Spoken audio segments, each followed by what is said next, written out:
What is going on? It's Alex coming back at you with another video, and today I wanted to bring you guys a little bit of a mock. We're going to be looking at Keith Sanchez's brand new 2025 NFL mock draft. Got to meet Keith over in Mobile when I got to go to the Senior Bowl, so super excited to be able to give some nice little reviewage here of Mr. Sanchez. If you guys are new, feel free to like, comment, and subscribe. You guys know how to use YouTube. Below my face is my board.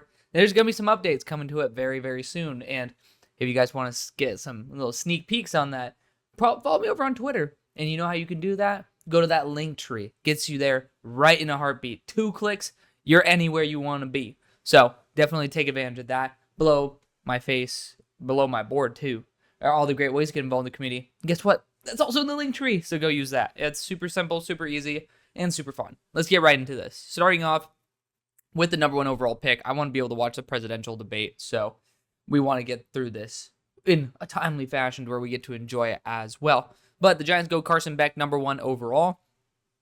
Beck improved his overall grade, and with my reevaluation of some of the top quarterbacks in this class, which, yes, I will be doing another video on the top quarterbacks of the class, Carson Beck ended up getting a better grade. And while he ended up initially slipping a little bit because I had a couple guys who ended up really boosting their grades, I've actually had him, he's actually reclined because there are guys who I once had a little bit higher, which again, check out Twitter. You'll see the guys that I might not be as high on who have kind of slipped a little bit. So Carson Beck, I think he's an instant system fit with New York. Do I think he's the best quarterback in the class? No. But I also can see the logic and why New York would really want him.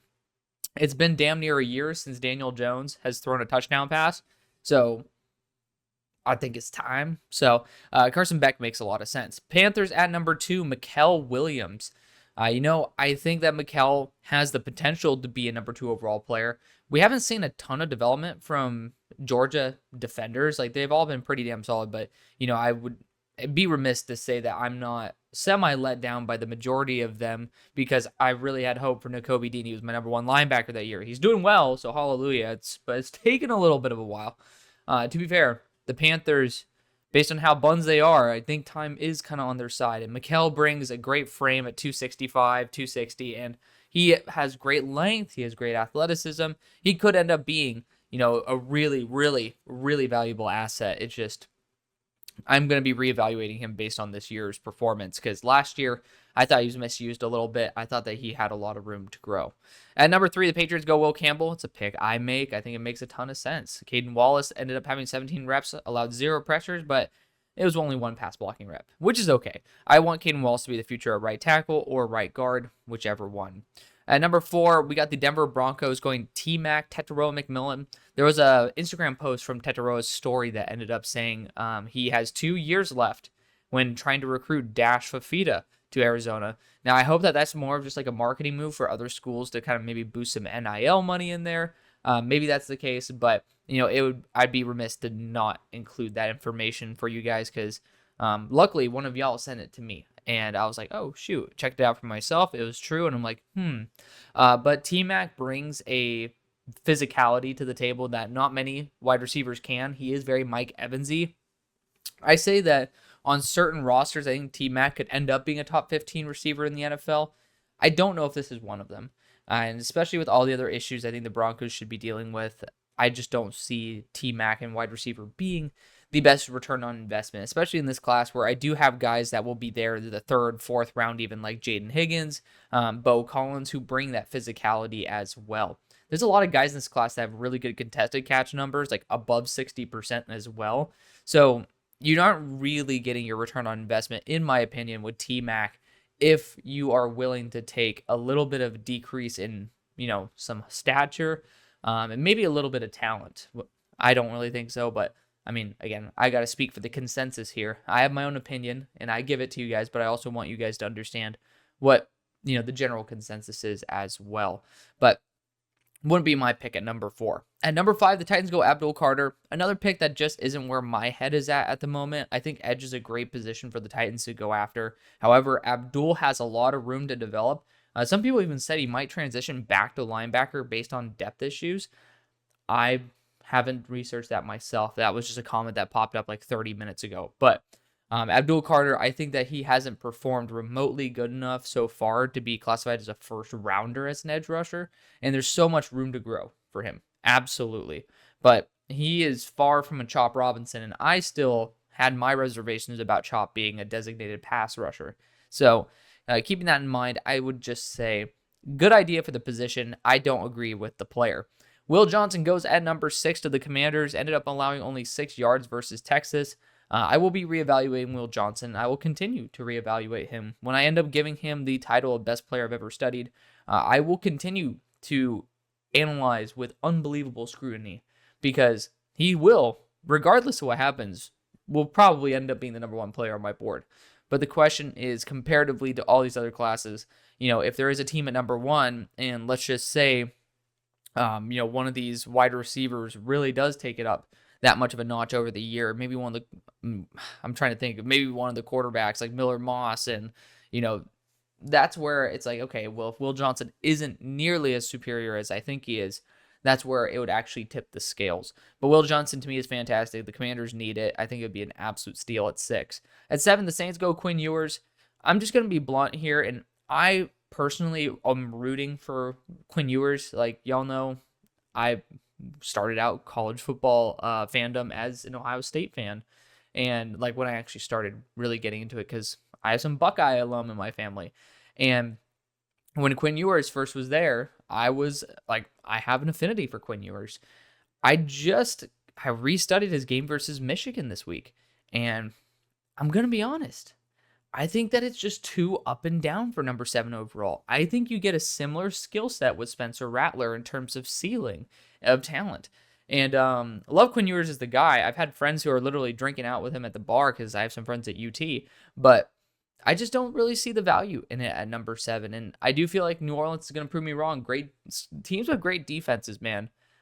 They continue to prove all of us wrong year in and year out when we start saying NFL is only offense. Well, if you could shut down an offense, that's where you might be able to tip the scale. And New Orleans is a great defense. We'll see what happens, though. At number 8, the Vegas Raiders go Shedeur Sanders.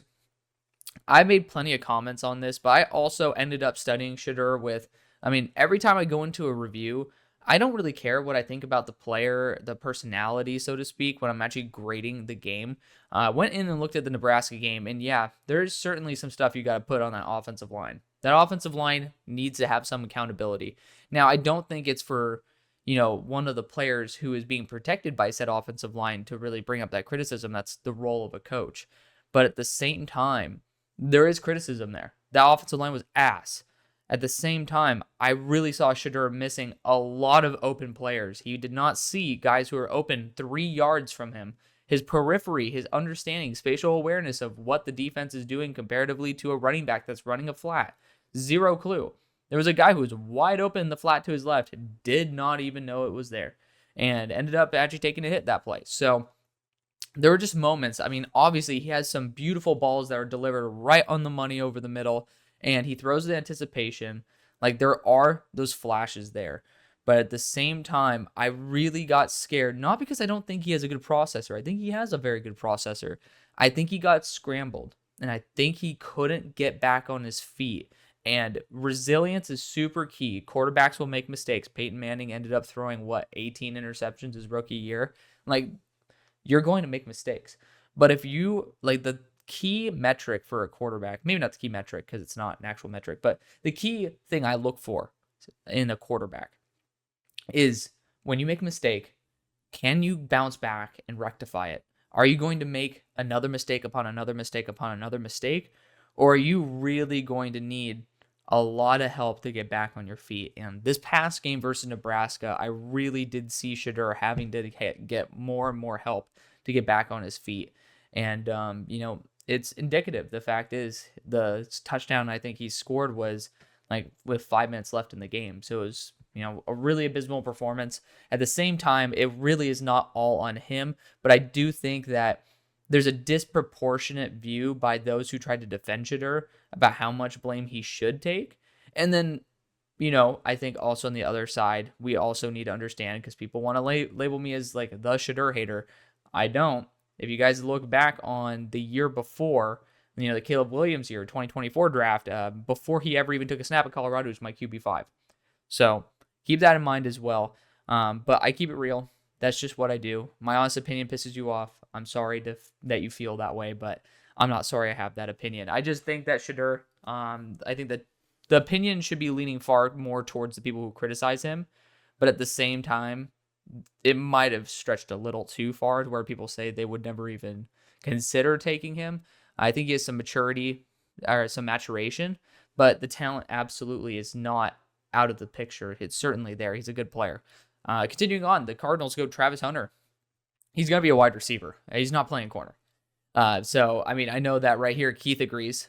So he says he's going to play wide receiver. And the Cardinals, maybe they can have two guys wide open on a play. I'm just kidding. If you guys watched my previous video where I ended up doing my own mock draft, I ended up bringing up this fact. And Dan Orlovsky, shout out to him. I sometimes think that he gives a little too much analysis. And, I mean, I'm sure I do the exact same. But, you know, there's certain points where I think situations were overanalyzed.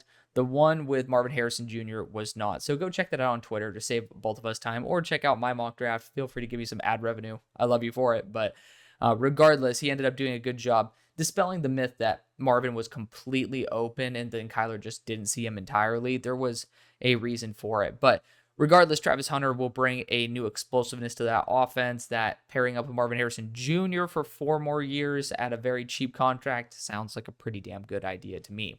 At number 10, the Vikings go Mason Graham. Glad he bounced back with 4 pressures versus Texas. I think he could end up really, pushing to be that guaranteed number 1 defensive interior. I think people are a little too comfortable with him as defensive interior 1. Tyleik Williams deserves some respect and at least consideration in there. But after week 1, I got my concern. 0 pressures versus Fresno State. That's just not acceptable to me. But being able to bounce back versus a superior offensive line just shows that maybe it was a little bit of rust. So good job on Mason Graham for that.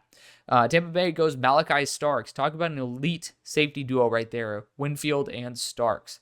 I think that you can't go wrong by making an elite duo, whether that's a corner duo or a safety duo.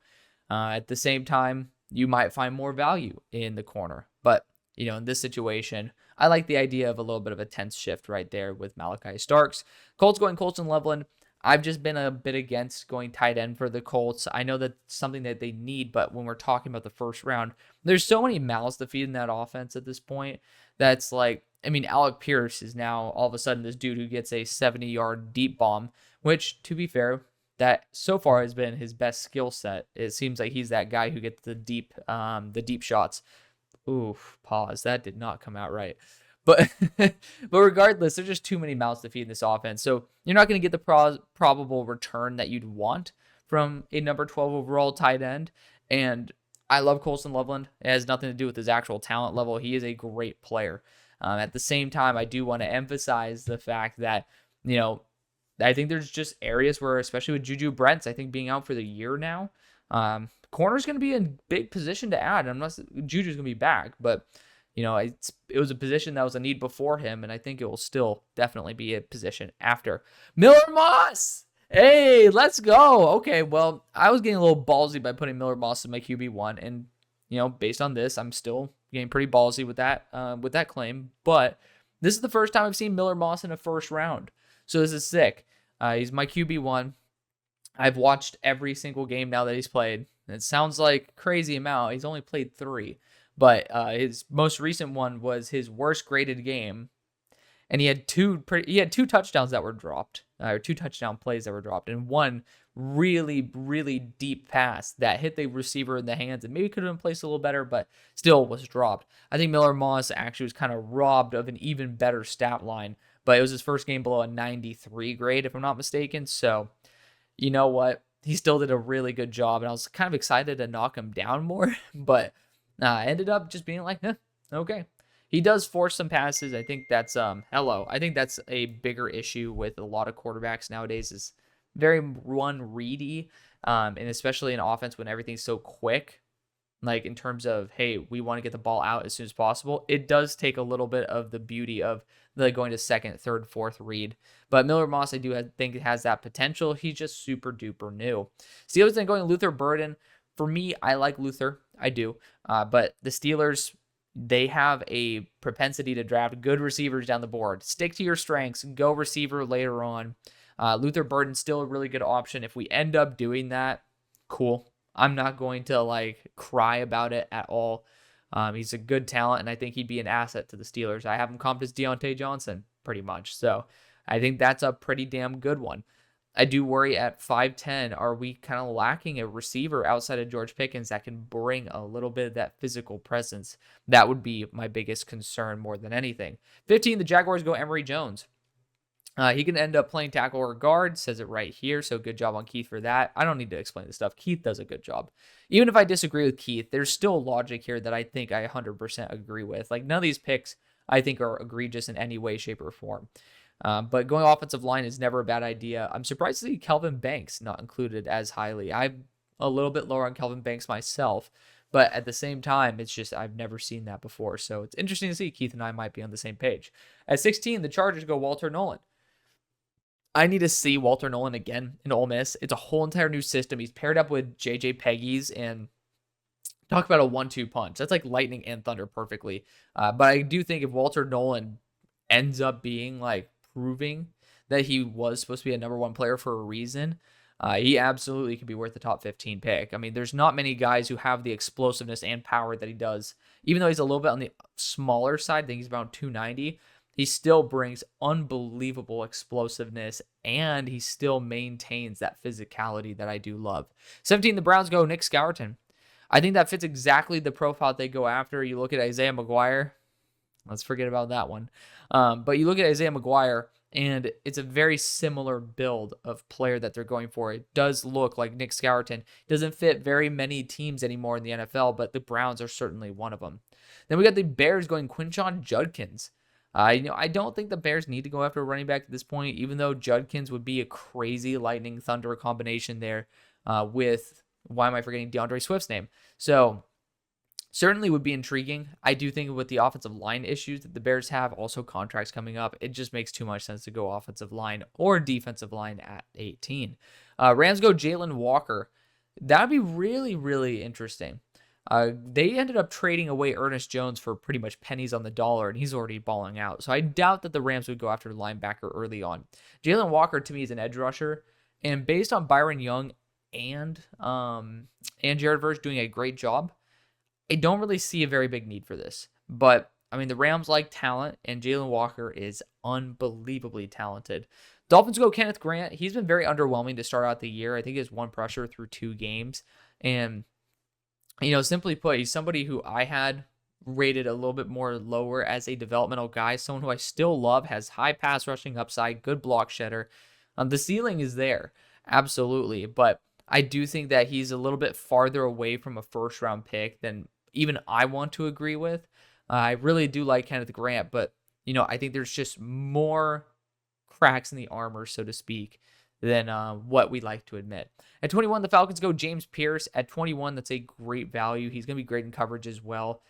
For me, it's like, you want to be able to get somebody who's in near that 250 range, and James Pierce is just a bit under that, but I think that if you're going to show that, Tryon, wait, it's not Tryon. I was like trying to say, it's like not Joe Tryon, Braylon Trice, Washington edge rushers. Braylon Trice at 245 was good enough for you. James Pierce absolutely should be. Pick number 22, the Jets go Cam Ward. He is my number 2 quarterback in the class, now by a pretty noticeable margin. It's not like that noticeable, but for the gaps between my quarterbacks, it's a pretty noticeable margin. So he's my QB2. I think the Jets would be blessed to have him there at 22. Packers go Kelvin Banks. He fits exactly what they look for offensive linemen. 6'4", kind of like that guard tackle hybrid. He is like the Green Bay Packers type. I just don't know how many more offensive linemen they're going to draft, but Jordan Morgan ended up playing 26 reps this week at right guard. So, you never know. They might have just ended up getting themselves a really high quality guard. And Kelvin Banks could end up being the longer-term option at tackle. We'll see. Then you got the Bills going Ben Morrison. Ben Morrison's fantastic value. He's a little bit smaller, but he's very, very grabby. And, some guys will love that. Some guys won't. And I think the Bills would be absolutely in the right to run this to the podium. Cowboys then go Omarion Hampton, running back out of North Carolina. I got to see how he's developed this year. I want to wait a couple more weeks in to where you got the whole entire new system and everything. Max Johnson, don't even want to talk about that. Max Johnson was a guy who I really liked at LSU. But Amari and Hampton, I thought that he kind of more so stumbled into success rather than generated it himself. I think that could easily change with more and more experience, and that might happen this year. I do think it's kind of weird that Ashton Genty is the third running back off the board, but I want to kind of just put that aside because, we're this early on. It would be cooler to talk about the fits, the players. Ashton Genty at 26 to the Bengals. I mean, obviously, I would love it. I don't know if the Bengals are going to be here at 26, but even if they're there at 15, it wouldn't be a bad option for the Bengals to go after someone who could be almost a Bijan-esque. At 27, the Texans go Kevin Winston Jr. He's a big hitter. He is an enforcer. As pursuit angles, I think, need a lot of work, but I think the Texans are one of the few spots where I feel very comfortable having a three-headed safety crew there with Bullock, now Winston as well as, why do I forget his name every time? Jalen Pitre. At 28, the Eagles go Tate Ratledge. You're getting a quality high floor guard, and based on the fact that you're going to pretty much have Steen there as a primary right guard, Ratledge would end up being a very high floor option. I think there's better ways to spend this pick, like Harold Perkins, even a tight end, but Tate Ratledge is not necessarily a bad pick. I just would say it's very underwhelming. Pick number 29, the Lions go Donovan Jackson. It's a pick I've made. It's a pick I support. Offensive line is a great way to continue developing the Detroit Lions' ability to win the Super Bowl. Then at 30, the Ravens go Emeka Egbuka. If he stays healthy, I think this is a perfectly valid pick. If he does not, which he didn't last year, we'll obviously have some things to say. I do want maybe a corner two like Denzel Burke. I maybe want some extra offensive linemen like Tyler Booker, but Emeka Egbuka, if healthy, is not a bad choice. At 31, the Niners go after Denzel Burke, Mr. Reliable. Love what he brings to the table. And, he is my number 21 player in the class, and I'm sure that will end up shifting as I reevaluate some of this other talent. But Denzel Burke is fantastic. He really is. At 31, that's a really, really good value. And at number 32, the Chiefs end up going after Ollie Gordon. That would be a crazy 1-2 punch there, but I don't think it's out of the realm of possibility. So getting yourselves another super weapon might just be able to add a little bit more firepower to the table, might take off a little bit more stress from Mahomes, and might be able to extend his career by keeping him a little bit more out of the focus, so to speak. So that's going to be the video. Thank you so much for watching. I love you. See you on the far side.